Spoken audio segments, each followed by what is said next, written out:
Yo, what is up guys, your boy IzuKage here with part 3 of what if Naruto could copy any Kekkei Genkai. So, I don't really have much to say this intro, so let's get right into the what if.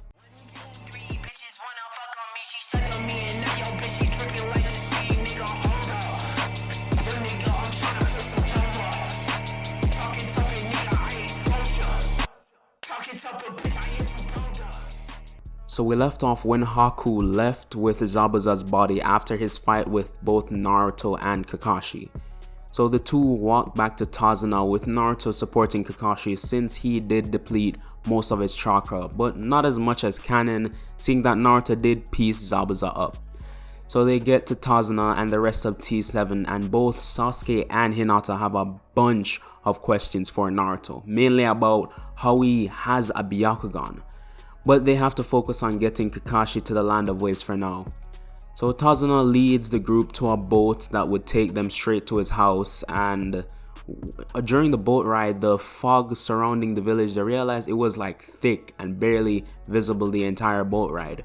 But once they got closer, the fog sort of cleared and they could see how just ran down the Land of Waves was. Some of the buildings were old and falling apart, and poor people were lining the streets.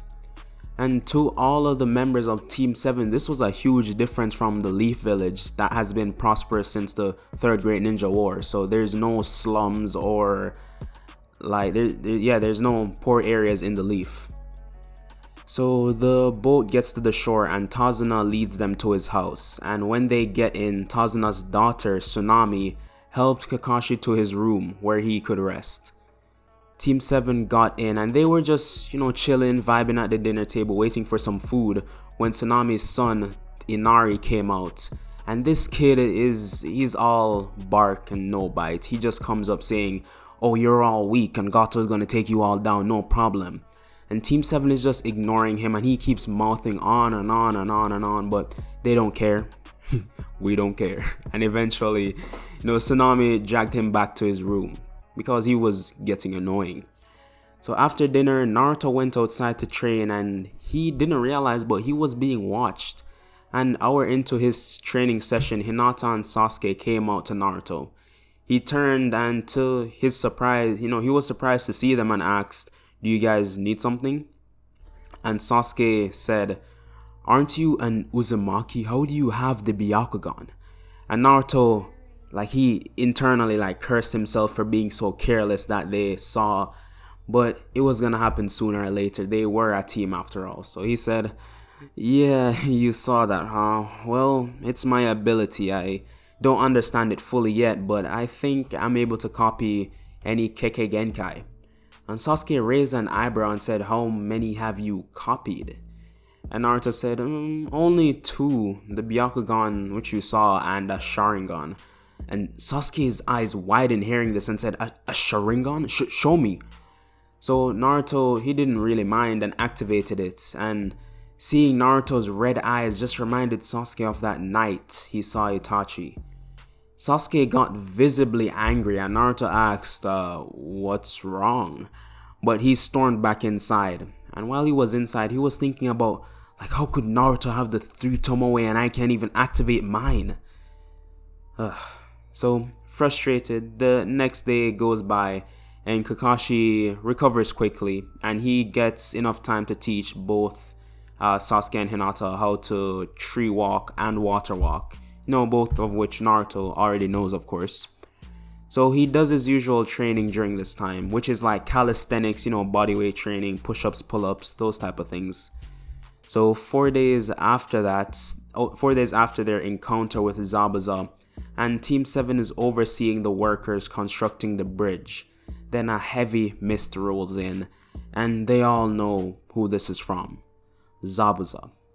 Without time to think, a barrage of senbon get thrown at Sasuke, Hinata, and Naruto, and Naruto takes out his sword and starts deflecting all of these, but Hinata gets hit, and she falls to the ground.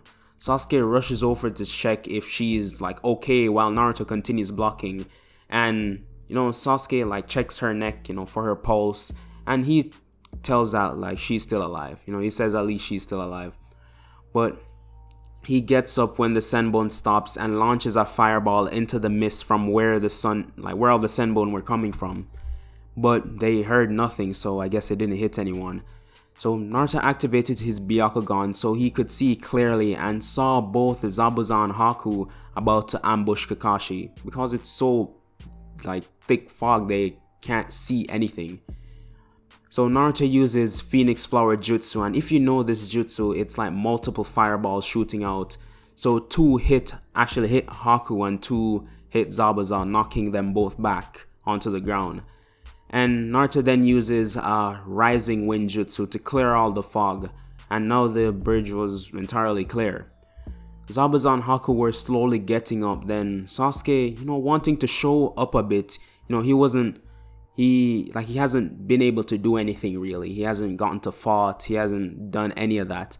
So he runs towards Haku thinking this girl is gonna be a breeze.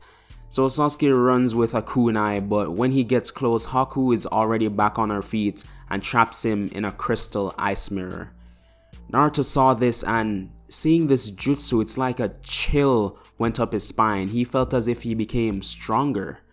Naruto was trying to figure out, Naruto senses that he may have copied this jutsu, seeing that it's not a regular type of jutsu, so it may be a Kekkei Genkai. So he tries figuring out how to use this power, or it's not as simple as activating it like a dojutsu. So while he's over there testing how to use it, Zabuza got up and he's tired of it. He gets up and is like, this damn kid, he keeps getting beat up, so he just wants to rip Naruto's head off, but he has to calm down. And he keeps telling himself, remember the mission, remember the mission. So Zabuza got up and saw Tazuna. This is what he finally came for. He was standing over Hinata's body. So he made 5 water clones to go rush over to him and take care of him. Kakashi tried stopping them, but the real Zabuza blocked him. So Naruto is still trying to figure this jutsu thing out. And he sees the clones coming towards him. And he's like, alright, it's now or never, literally. And he shouts out Ice Dragon Jutsu, doing the hand signs for a Water Dragon Jutsu, and nothing happens. But 2 seconds later, an Ice Dragon comes out of the ground, smashing into the clones, just dispelling them like they pop into water. And Haku had to stop her fight. She just saw the Ice Dragon. Only the elites of her clan were able to do that. But while she was distracted standing out of her mirror, Sasuke, with his Sharingan now activated because, he was trying to dodge all of her attacks. So he comes in and kicks her in the face. Oh, it's a guy. Kicks him in the face, knocking his mask off, and he gets sent to the ground. And Sasuke uses that ninja wire like he used on Orochimaru. He uses that to bind Haku up so he couldn't move. So back to Naruto, he was acting like, oh yeah, that was all planned. That Ice Dragon, totally me. And Kakashi was still fighting with Zabuza, but that soon ended with a Chidori through Zabuza's chest. And Haku, being unable to move, was forced to watch Zabuza die right in front of her eyes. And she legit started crying, not being over dramatic, not crying over dramatically like some people. I still love you.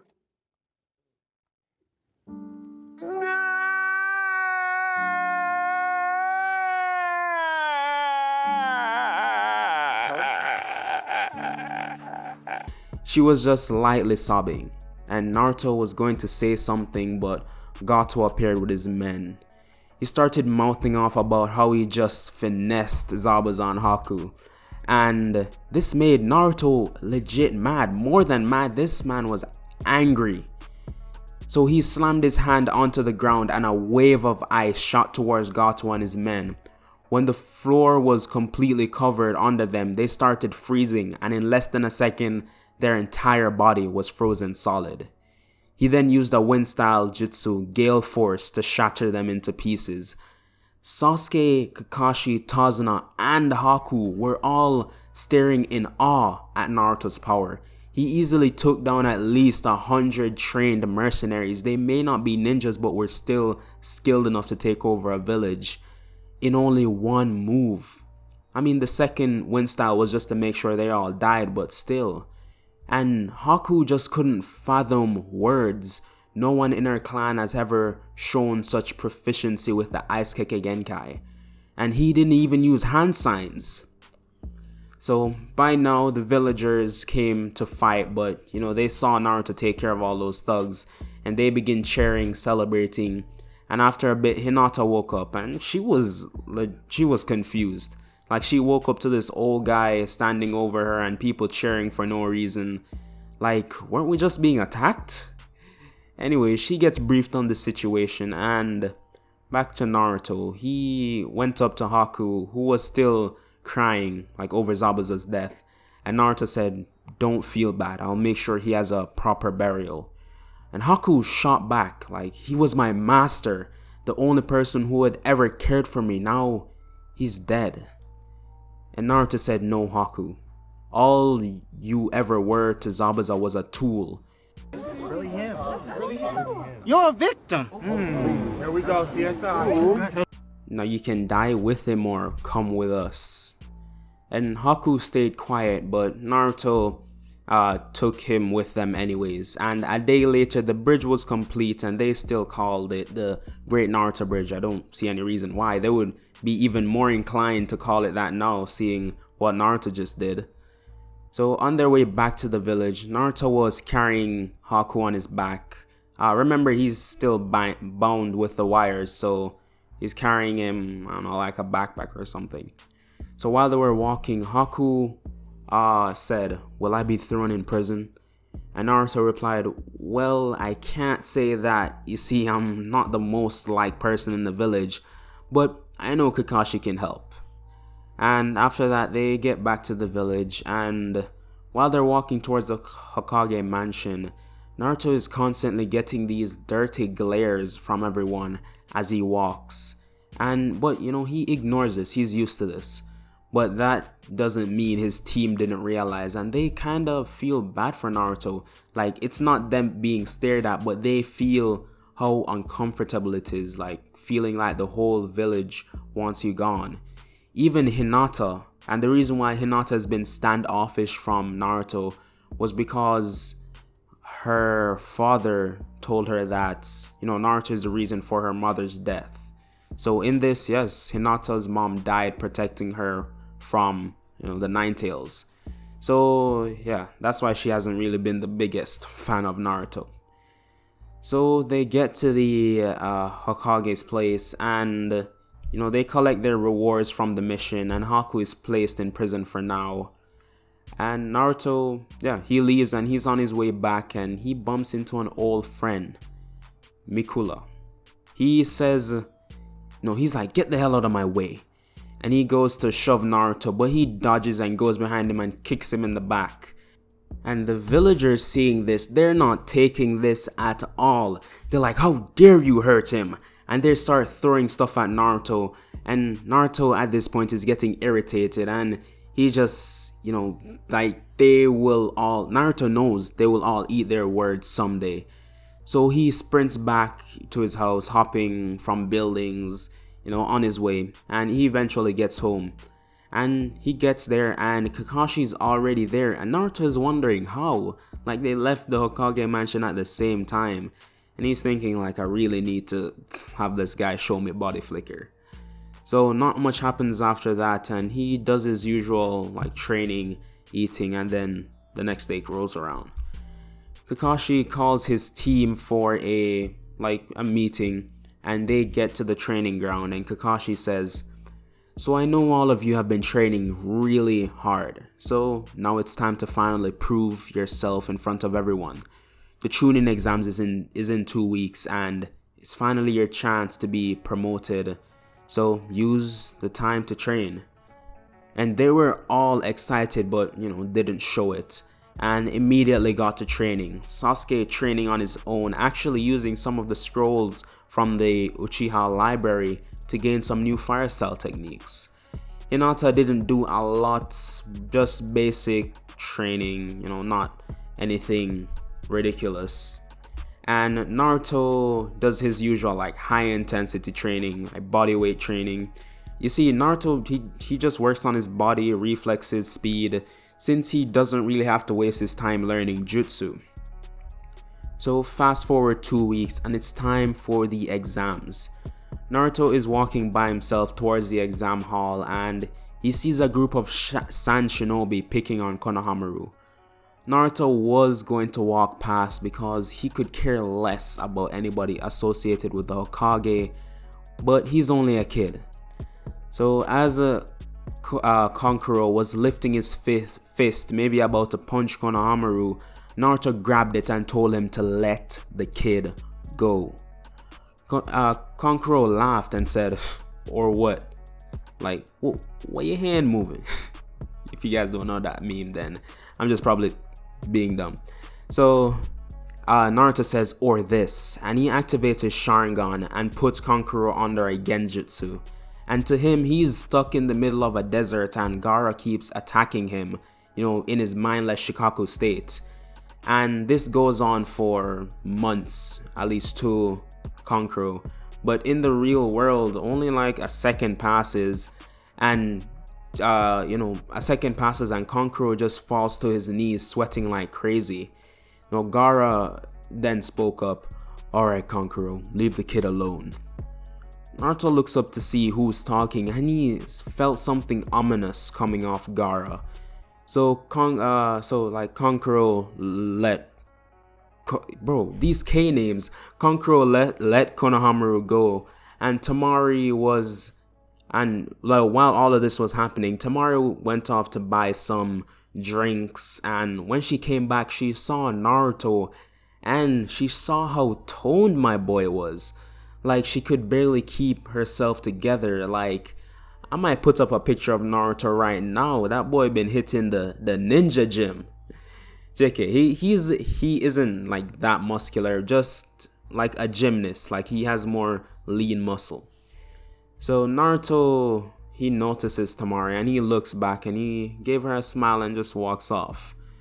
So like one of the drinks Tamari was holding fell and like she went completely red, but quickly like knocked herself back to her senses because like she's never like this. She would never date a hottie. I mean a nobody from the Leaf Village. So back with Naruto, and he gets to the academy with Sasuke and Hinata waiting so they can enter the first stage of the Chunin exams. And that is where I'm going to be leaving this one off. Thank you guys so much again for 5k and for sticking around to the end of the video. If you liked it, and if you like my content in general, consider subscribing, man. It's free, so you never miss a video. And yeah, I'll see you guys in the next What If.